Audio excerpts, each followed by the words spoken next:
Welcome to Limitless, the Blind Beginnings podcast where seeing things differently inspires limitless possibilities.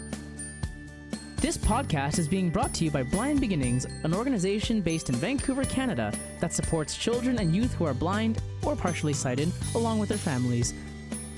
Limitless was created in order to inform, educate, entertain, and share stories from within the blind and partially sighted community in order to show the world that the opportunities for those who are blind or partially sighted are truly limitless.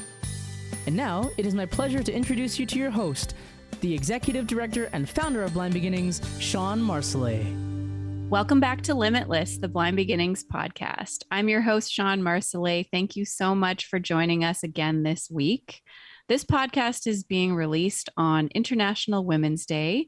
And in honor of that, our episode is a special one where we're going to do things a little bit differently. So I'm going to introduce Jinnie, who will be hosting the episode today, and let her explain what we're doing. Welcome back to the podcast, Jinnie.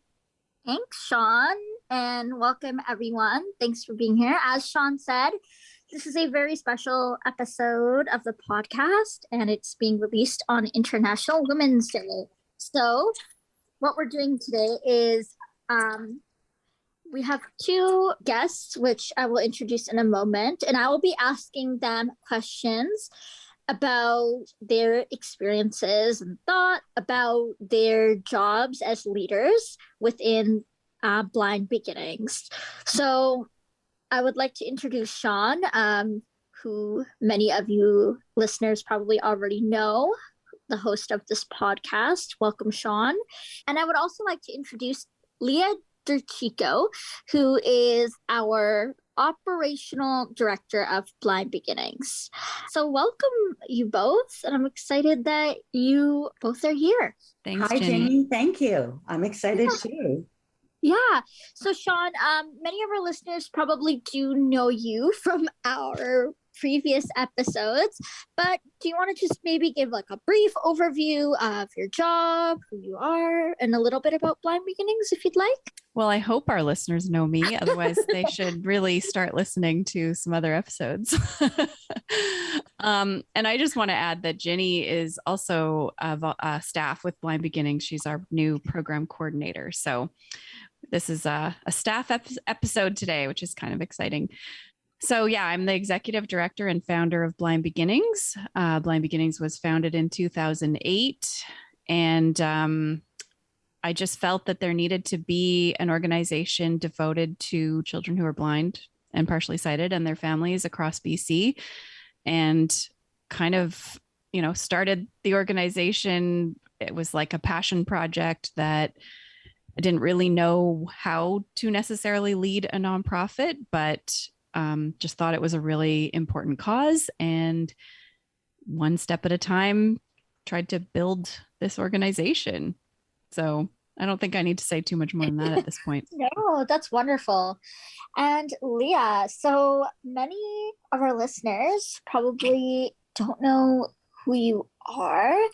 So could you maybe take just some time and introduce yourself, tell us a little bit about who you are, how you got into the nonprofit world and joined Blind Beginnings, and maybe a bit about your role. Sure, yes. Well, I just want to start by saying that your listeners probably don't know me because I am very behind the scenes at Blind Beginnings, and that this is my first time on the Limitless podcast, or any other podcast for that matter. I have to say, Shawn, that I eagerly look forward to listening to the podcast each week. It's been a tremendous resource for me for learning about the blind and partially sighted community. And I would like to add that I myself am sighted. I'm the director of operations with Blind Beginnings, and I've been here for, almost 3 years. It'll be 3 years in May. And in this role, I work with Shawn to lead the organization. And I have a wide range of responsibilities in this role, everything from HR and employee engagement to financial management to fund development to all things administrative, from systems, infrastructure, policy, procedures. That's a little bit about what I do with Blind Beginnings. And My other important job is that I am a mom to two daughters, the youngest of which is 19 and living at home. And my older daughter has moved out and is in medical school. I've been in the not-for-profit sector for about 13 years now.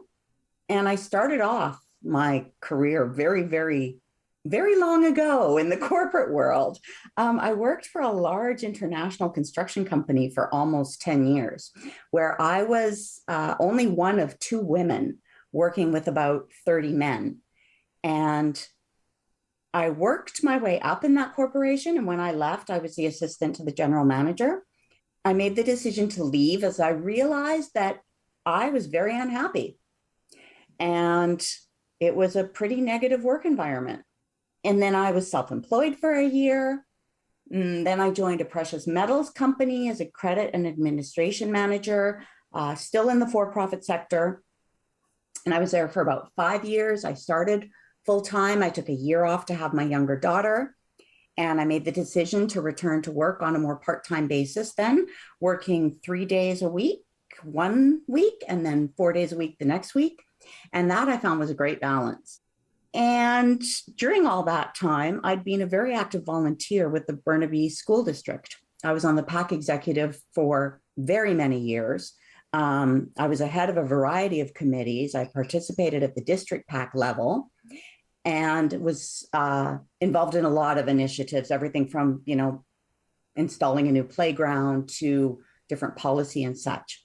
Anyway, the volunteering gave me a great sense of satisfaction and fulfillment. And I've always believed in supporting children and youth. And so when my job with the precious metals company came to an end, I took a year off and I focused on being a mom. And I also really paused and gave some thought to where I would want to work next. I didn't also want to work full-time again until my younger daughter was a bit older. So I decided to see a career coach. And through all that, we identified what motivated me and where I saw myself long-term.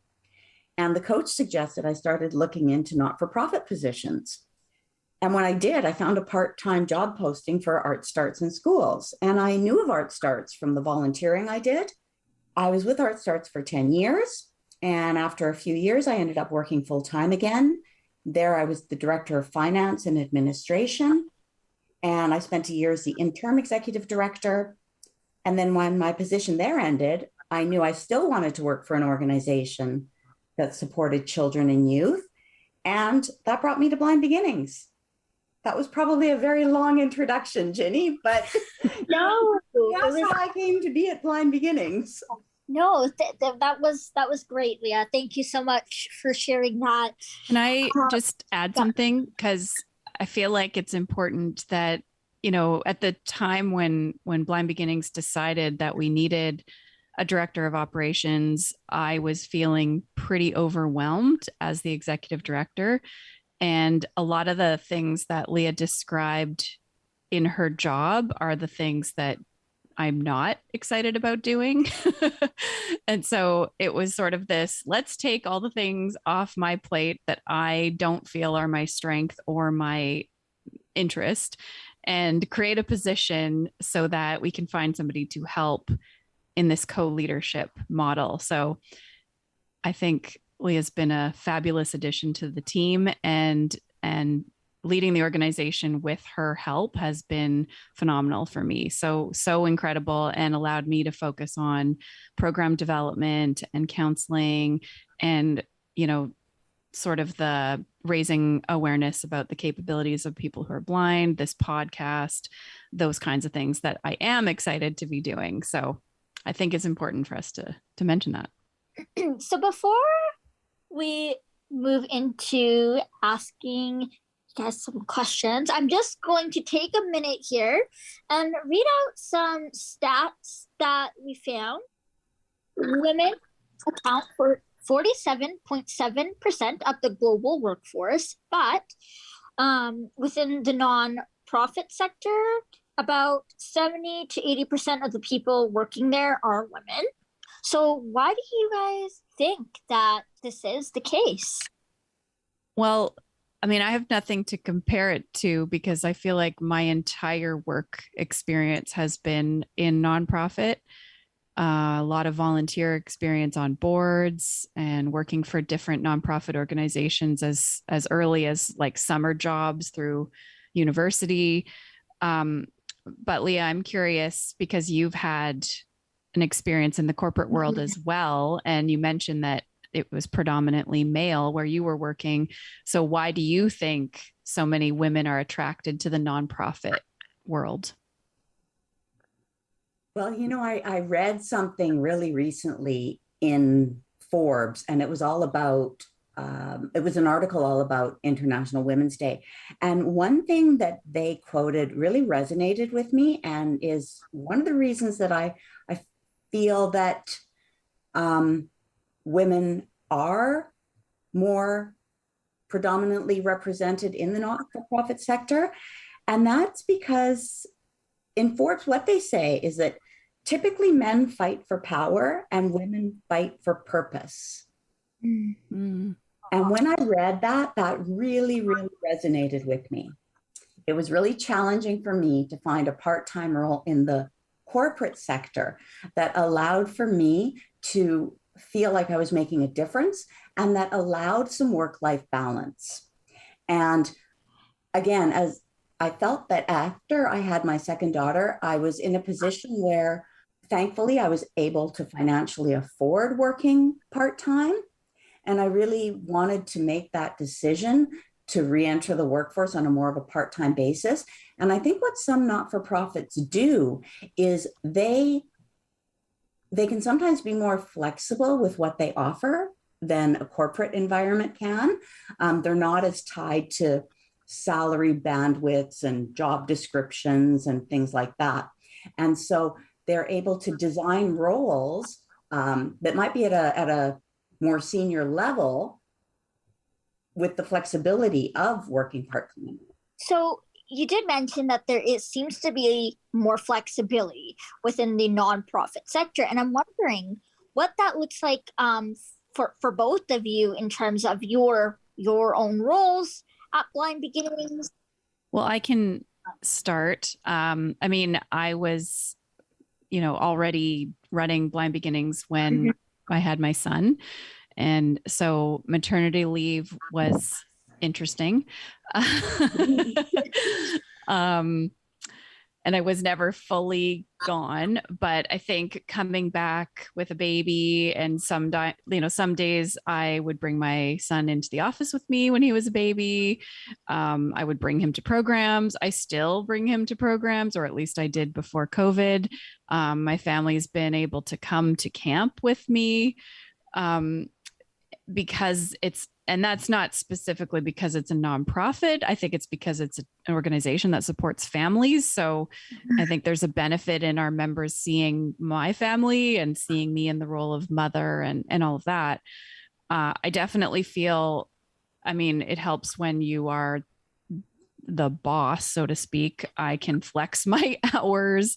If I need to leave early for something for my son, I just I start earlier or work a little later that night or whatever. So there's certainly a lot of flexibility in time. I feel like I do not work a regular work week. That can have its downside as well, because I don't really ever know when I'm not working. But that's also, again, sort of the executive director role to sort of be available when you need to be. But I certainly appreciate the flexibility. And Leah, I know that you also said you touched on your role as a mother as well, and that this also is kind of what drew you to the nonprofit as well. So I'm interested to hear about your thoughts on how it's flexible in other ways for you as well. Right. It's always a balance and it's always a juggling act. And there's both in my professional work environment and in my personal environment. There are a lot of balls in the air, a lot of things to juggle. I know that one of the things that drew me to art starts in schools at the time and having children who were younger at the time was that we worked around the school schedule.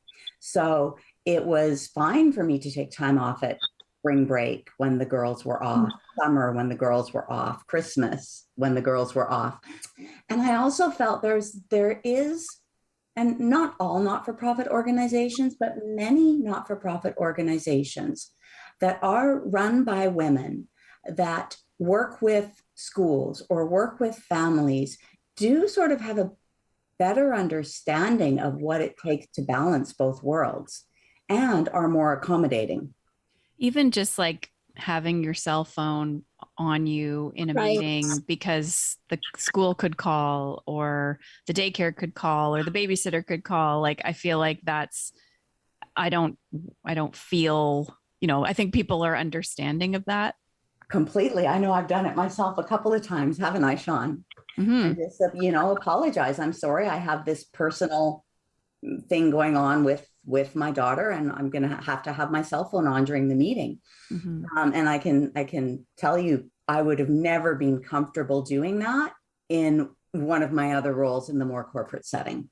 It almost felt like that was a part of me that I had to hide or I had to minimize or make not as important. Whereas I feel that in both of my roles in the not-for-profit sector, both at Art Starts and now at Blind Beginnings, it is better understood. Yeah. Even something like, I'm gonna be leaving early because it's my kid's Christmas concert this afternoon or something. Like, I don't know. I feel like there's just understanding that that's an important event that a mom would want to be at, and people like I would imagine though in a corporate setting that might not be applauded. Yeah, that might be a little bit more challenging. And again, I kind of went from two radically different worlds, because it is at a international construction company, one of only two women, to, now at Blind Beginnings, we often ask Rob, who works with us, what's it like to be working for a not-for-profit and be surrounded by women all the time? So I've kind of done a complete 360. Well, I'm glad to hear that there is a lot of flexibility and so much understanding within the nonprofit sector, especially as I'm working for Blind Beginnings and the both of you. And I definitely, though I'm definitely not senior position of sorts, like I definitely coming into the organization as someone who has maybe like a tainted view of the workforce, can see too that there is definitely a lot of understanding as someone who is a student. So I'd say definitely agree with all of that. But all of that being said, I want to now ask in the opposite end, what challenges you in this field and what types of things burn you out? Well, it's been you're asking us coming out of 2 years of COVID. Yeah, I was going to say, pandemics don't help. Pandemic aside. Yeah. Well, I think we don't have enough people to do the amount of work that needs to be done. And I think that's pretty common in the nonprofit sector, that your role is more than just sort of the typical job description, that bullet point of may include other duties or other duties as needed can be quite big. Yeah. And people need to sort of help out, jump in to help even if it's not something that's kind of part of their job a lot of the time. So there's always lots to do. There's really no time. That people often ask me, like, so is there a time when things slow down? And there just isn't. Christmas, we do close between Christmas and New Year's, and we don't run programs at Christmas because families are generally, with their families doing holiday things. But that's probably the quietest time of the year. So there's always funding applications due. There's always programs happening, ongoing. There's a podcast to put out every week. There's presentations and hiring and HR things. And like, there's just always things. Yeah, I really want to echo what Shawn said. And that actually is one of the things that I do love about working in the the not-for-profit sector. No 2 days are the same. Mm-hmm. And I feel that I can really utilize the breadth of my skill set in this organization and in this sector. I mean, some days I've joked about it, but I mean, I've had really some days where I've been working on a budget 1 hour. I've been, maybe getting lunch for a staff lunch and learn the next hour. After that, reviewing resumes for potential candidates.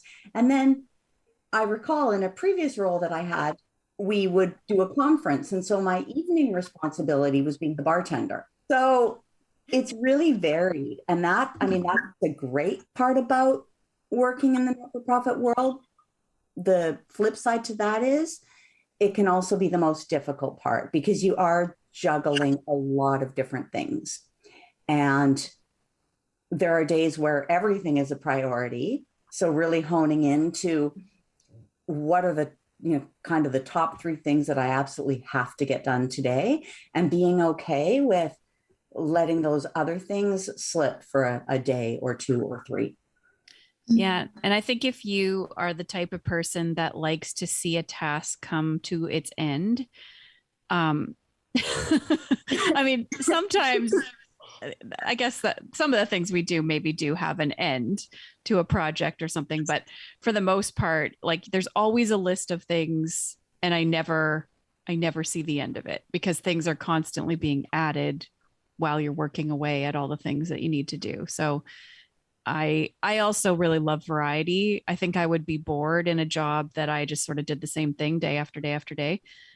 So it keeps things interesting. And if you kind of get bored working on one thing, you can put it aside and you've got like 13 other things you can choose to work on. So yeah. And may I add something else to this that I think is super important, and one of the reasons I love working in the not-for-profit sector, and this isn't across the board, this is my experience. We genuinely are working with people who want to be there. They're engaged, they're passionate, they want to be there, they care about the success of the organization or of the population you serve. And that's a really significant difference, I feel, in your working environment. Wow, thank you for that. I love how you guys took that question and definitely put some positives in there too. Seems like every challenge definitely still has a positive. But now that I've asked you those 2 questions, sort of similar, but maybe we'll get slightly different answer. Have you personally achieved what you have wanted working within a nonprofit, and how has it been rewarding for you? Definitely rewarding. I've been able to, have this idea of what I hoped we could do to help families with kids that are blind and see that happen. So like, it doesn't really get any better than that. I feel like looking back over the last 14 years now, I guess we're just starting 14. There's a lot of families that I've seen, a lot of kids growing up and gaining confidence, and parents shifting their perceptions of blindness. So, I mean, that's incredibly rewarding. I think also just looking at, when I started, it was me in my apartment by myself with no money and where we are today with, hopefully soon to be 5 full-time staff and just like, yeah, we're like a real grown-up organization. And so to see the progress, that's really rewarding as well. And that it's not just like some idea I had and some little, once a month program. Like we're a full on organization raising a significant amount of money and helping a significant amount of people. So that's like, I don't even know if I really imagined that it would be this. Like I didn't really have a vision in my head of what the end goal was exactly. I just knew that I wanted to build something. So I'm very happy. Yeah, Shawn, coming in 3 years ago, even, I am in awe of the tremendous growth of the organization from 2008 until 2022. to go from, one staff member, volunteer because you weren't being paid, and a budget of, I think, $5,000 was the very first grant you received, to now an organization of, as you say, hopefully again soon, 5 full-time staff and a budget of $500,000 in 14 years is tremendous growth. You've built quite an amazing organization. And I think to answer your question, Jinnie, about the rewards of working for Blind Beginnings, it's a little bit harder for me to connect sometimes because I'm so behind the scenes. I mean, big picture in general, I've always believed that it's really important to support children and youth. They are the future.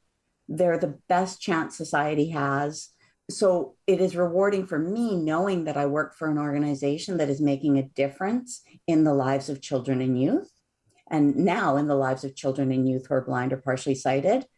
I do look for those times where I can connect those dots, the dots between the work that I'm doing behind the scenes and what Shawn brings forward from the programs.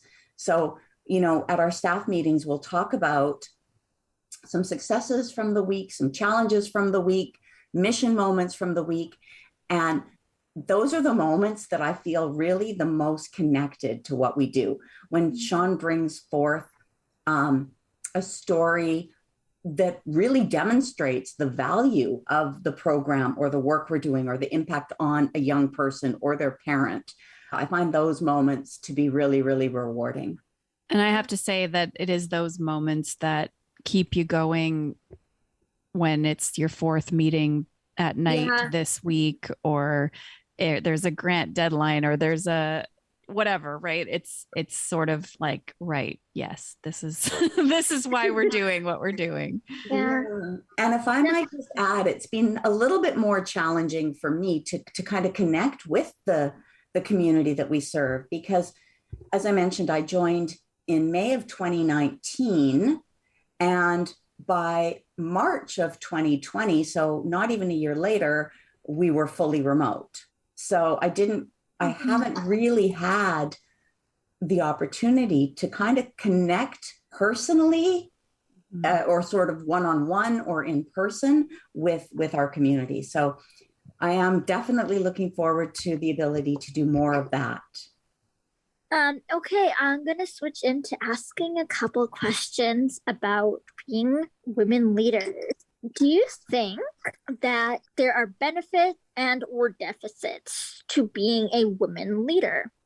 I do think it's hard for women. I think women leaders walk a very fine line because sometimes they can be told that they're too bossy, or alternately, they can be labeled as too timid, too emotional, too soft. So it's finding that balance. I think that piece can be very difficult being a female leader. I also think that some things that make us strong leaders can also be challenging. And those are things around empathy and understanding people's personal needs and just maybe connecting more with your employees. That there's definite benefits to that, but it can be emotionally, I think, a little bit more challenging to be a female leader. Yeah, I feel like I'm a natural leader in the inspire the team and promote the cause and speak on behalf of and those kinds of things and work hard. But in terms of like being a boss, I don't like it. I feel like it's kind of lonely, and I do have a lot of empathy, and I want to be everyone's friend, and I don't want to be in a position of saying no to a request for something that I can see is really important, or just any of those things. So I have found that really difficult, or even just giving feedback to an employee about their performance when it hasn't maybe measured up is like, oh, I don't want to hurt their feelings. And so I think I definitely fall into the soft woman in that regard. But then don't think of myself as soft normally. So it's a weird, it's a weird thing. Well, Shawn, you also have the added, I don't know, benefit or deficit, I don't know which it is, of being a clinical counselor. Right. That's so true. You probably have a lot of other things going around in the background when you're thinking of these things and its impact on people. Mm-hmm.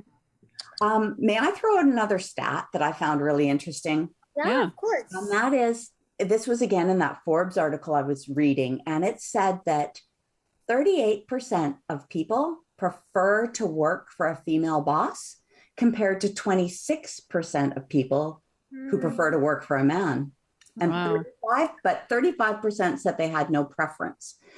So that tells you that more people prefer to work for a female boss. And I think it's because there is, again, I'm generalizing, not all female leaders are the same, but typically there can be more empathy. There can be more skills around better organizational skills, better at multitasking, better at maybe understanding work-life balance or personal needs. And I also think that sometimes women are more open to hearing the opinions of others than male leaders can be.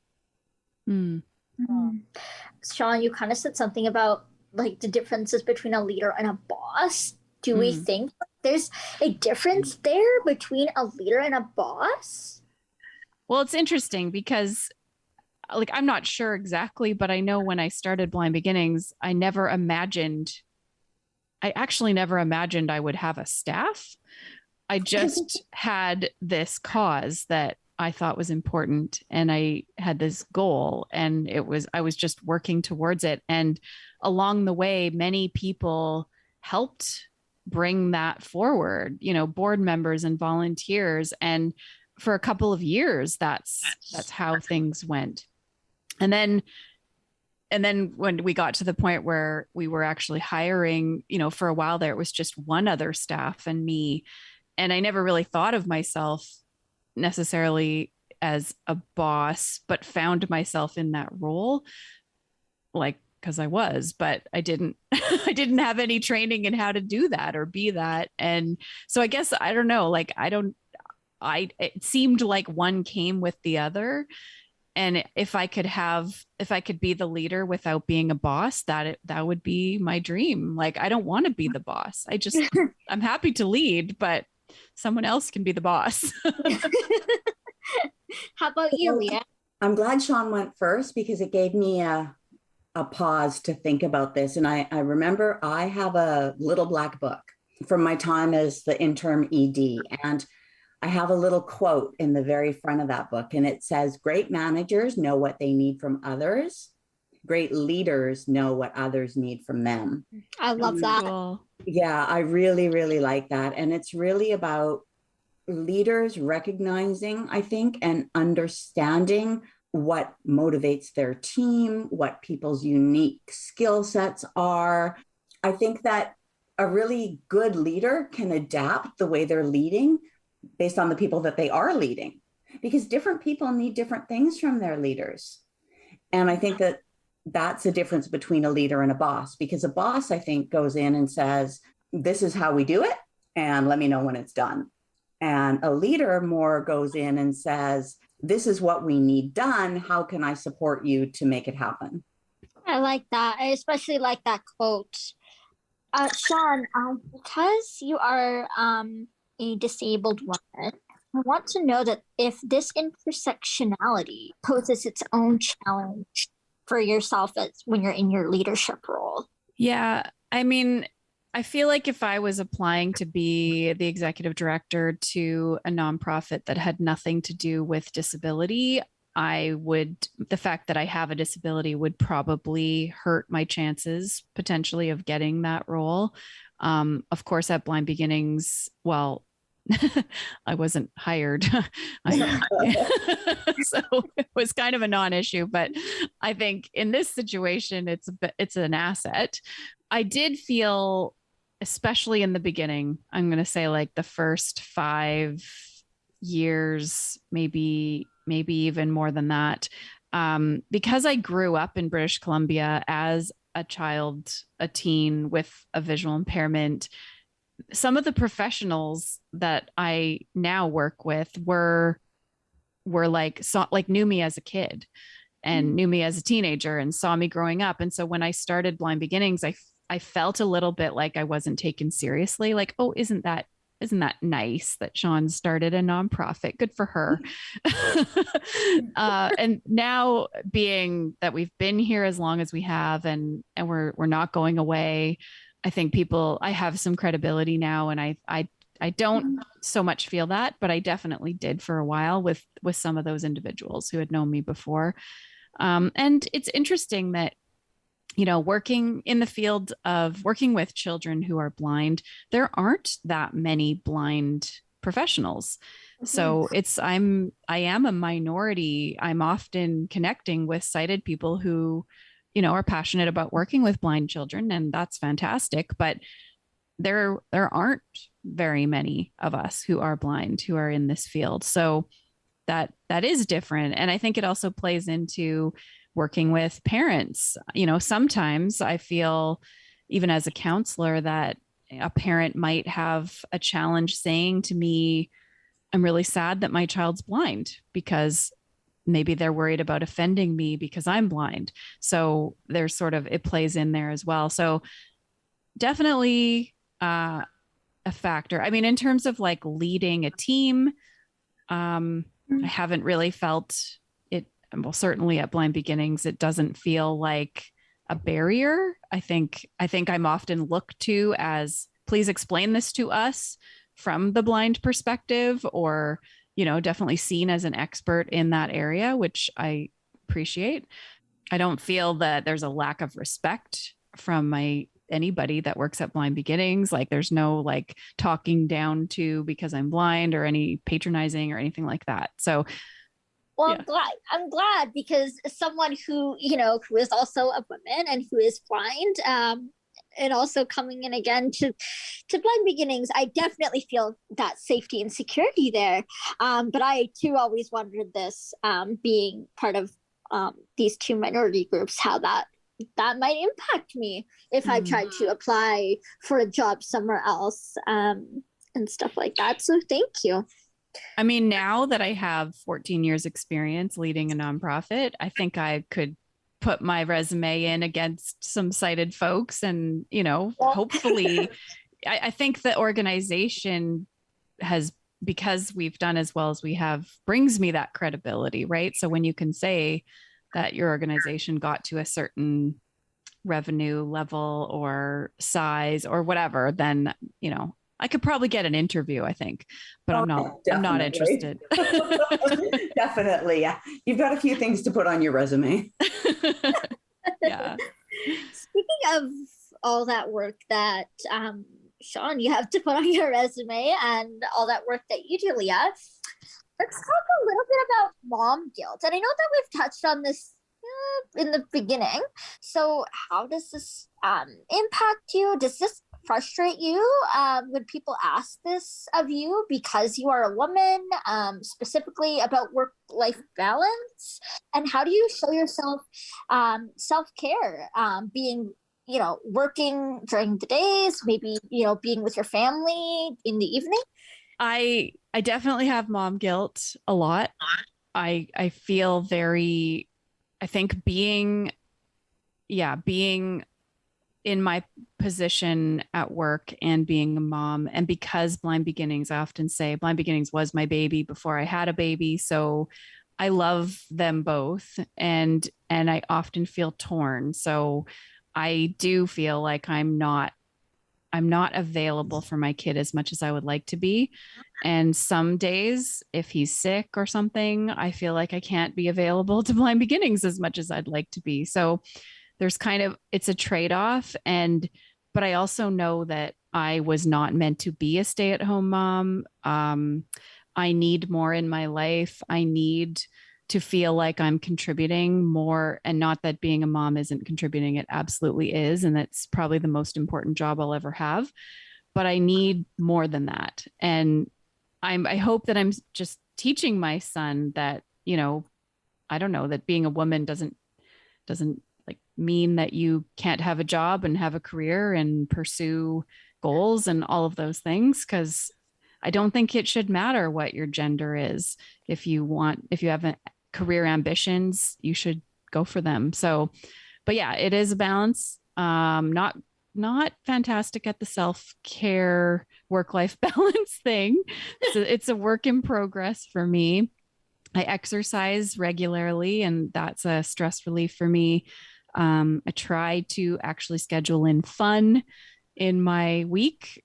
Try to make time for some kind of social interaction with friends or family. And yeah, I don't know. And family time just with my son and my husband is important too. So, well, now that my daughters are older, I'm definitely feeling less of the mom guilt.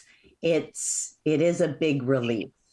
I don't have to worry about making time for parent-teacher interviews and Christmas concerts and, the times that school's out when I have to work and what my daughters are going to do during that time.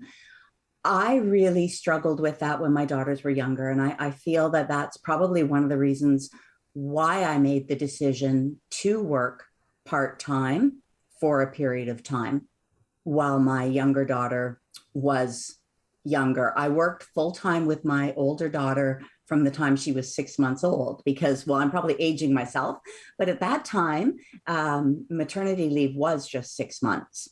And that was really difficult. And I experienced a lot of guilt and sadness and a lot of other pieces actually around going back to work full time when my daughter was 6 months old.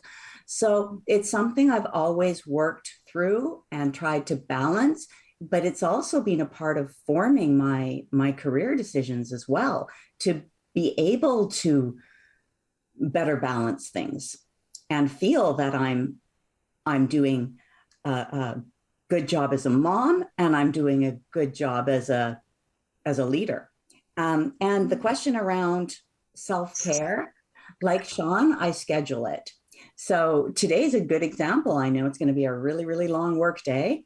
So I made sure to take a break for 2 hours to go for a walk, go down to the lake, have some lunch. And it's something I try to schedule every single day. I schedule in some type of physical activity. That's self-care for me, as well as connecting with friends. I find that that's a way that I kind of decompress and just share feelings and thoughts. And I think those are my two biggest ways. I do strive to be a little bit more like Shawn, and I've mentioned this to her, and I want to start scheduling something fun in my week. But I'm not quite there yet, but it's a goal. Do you think attitudes have shifted over time about women in the workplace? I sure hope so.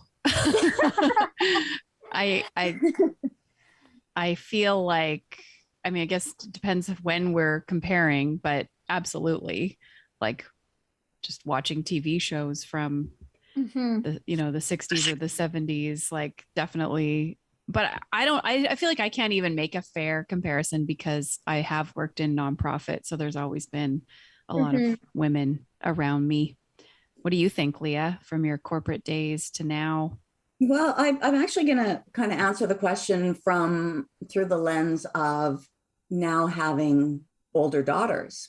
Right. And I feel that there's definitely a shift.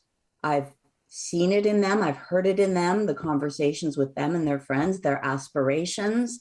I know that, with my generation of friends, there was still there was less sharing of responsibilities between parents. There was more onus put on moms to be the primary caregiver.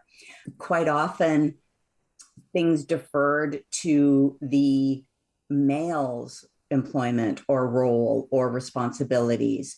Whereas I feel that the generation that's up and coming, I do think there's more consideration that both in a female and male relationship, both people have the right to the same career aspirations. and the same family aspirations, and that this generation that's coming up now is going to do a much better job of balancing it. Yeah, I think I feel that in our family. My husband definitely helps out. Like we're equally parenting through the pandemic. He was more parenting than I was, and I was working more. But even just in our division of labor at home, he does all of the cooking, pretty much all of the cooking. And I do, well, most of the cleaning and all of the laundry and, sort of that. So we've divided things in a way that I think is fair because I don't want to cook and he does the grocery shopping as well. So that's great. Yeah. So we're sharing those duties. But like when I grew up, my parents were so traditional. My mom basically did everything in the house and my dad did the yard, but they both worked. So that was kind of, my dad, I think my mom worked a bit less than my dad, 4 days a week versus 5, but still that was a lot. So she had the one day off in the middle of the week to do all the grocery shopping and all the errands and stuff. So yeah, I had that same experience with my parents. My mom worked outside of the home, but not as much as my dad did, but was 100% responsible for anything to do with us and anything to do with the inside of the house, where my dad was responsible for fixing things, the cars, the house, the roof. It was very, very divided. Yeah. As a child who's looking at her parents, I definitely see that my parents' generation is definitely more traditional. And I don't know, when I'm older, I don't know if I want to have such specific gender roles. So that's interesting to hear from both of you. And do either of you have any female role models or anyone that you looked up to that kind of inspired you along your path? So yes, I do. So her name's Sharon DeSanto, and she was one of the founding board members of Blind Beginnings. She knew me as a teenager. She worked for CNIB, and she was like a child and youth counselor type person in my life at that point. I don't really remember her from when I was a teenager, but when I came back from working at the School for the Blind, I met with her because she at the time was working as in children's services at CNIB, kind of developing a program. And I knew I wanted to work with kids that were blind, and I met with her, and she told me that she thought I should start my own thing, my own business, my own something, rather than work for CNIB. And I was kind of stunned by that. I was like, no, I just want to work for CNIB. Like that's, I basically want to work for you. Can you just hire me? So anyways, eventually I did do some work there but realized that I did want to start my own thing. So Sharon inspired me. She believed in me. But the reason that I really look up to her is she's so good at boundaries.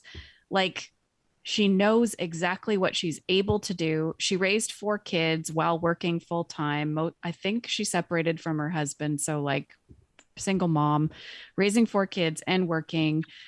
She had to have clear boundaries, but she's also like, I've never heard her say a negative word to anybody. So she has this way of being able to say no in a way that you still love her. And I want to aspire to be able to do that. Wow. And that is the thing that I just love about her. And I don't know how she does it. And I know that I don't feel badly when she says she can't do something that I ask her to do. So she's done it so gracefully, but also firmly. And I think that's so admirable. Leah, do you have anyone female role model that you looked up to? I do have some very strong female influences in my life. And I feel that working in the not-for-profit sector for the past 13 years, I have had the pleasure, the honor of working with some really, really strong women leaders. From an ED I once worked with that really helped realize and value the importance of learning and growth, to a really strong female board chair who exemplified how to be a good leader and how to be a good coach. And this is not professionally, but my Greek grandmother really was an incredibly strong woman. She was widowed at 20 with 2 kids during the war and literally had nothing and built so much for herself, from a home to financial security to a family. And when I say she started with nothing, she really did start with nothing. She was pretty destitute and like couldn't even afford shoes for her kids, and would scrape together what she could to sell bread to make money. And so that's that I guess rags to riches story, although it wasn't really riches, it was just enough, has always really resonated with me. And I've always felt a lot of respect for what one strong woman can actually do. Okay, before we wrap up, I just have one last question for you both. And I want to know what advice you both have, now that you both have been in this co-leadership role for a long time, as someone who is new, not only entering Blind Beginnings, but is going to venture out, and for maybe other people who are listening as well. Jinnie, I was hoping you'd ask that question, because I think I'd like to maybe share some advice that I shared with my daughters and a quote. And I'll just say they hate the quote. I've said it so many times, but it's, if you think you can or you think you can't, you're right. And I feel that if you aim for the top, aim for your ideal, aim for the best. And if you fall a little short from that, it's okay. You're going to still fall a heck of a lot higher than if you'd aimed for, well, something mediocre. Yeah, that's great. I would totally agree. I think find something that you're passionate about. I believe that people, especially when you're blind, people will tell you what you can do. You know, well, you could do this or you could do that because you don't really need to see for this or that. And I think that you need to do what you love, what you're interested in, what gets you excited. And even if there are challenges along the way, you will figure them out because you're so motivated to. If you choose something based purely on what you physically think you'll be able to do, you're not going to be as motivated to problem solve. You might choose the more challenging path, but it's also more rewarding. And I love that quote, Leah. But I think too that really ties well into the Blind Beginnings no limits philosophy. Okay, well, I just want to thank you both so much for letting me ask you all these questions. You both are definitely great leaders that I really enjoy working with. It's definitely a pleasure. Thank you once again, both of you. Well, thank you, Jinnie. And we should add that we are currently hiring. So if anybody wants to join our team, well, Leah, you're the HR person. What's the title? You don't have to be female. I just want to say that. We are currently hiring for a program and administration manager. So there is a posting on our website. Yeah, if you want to work with a great, passionate, excited, motivated group of people with some strong women in leadership roles, I think it's a great place to work.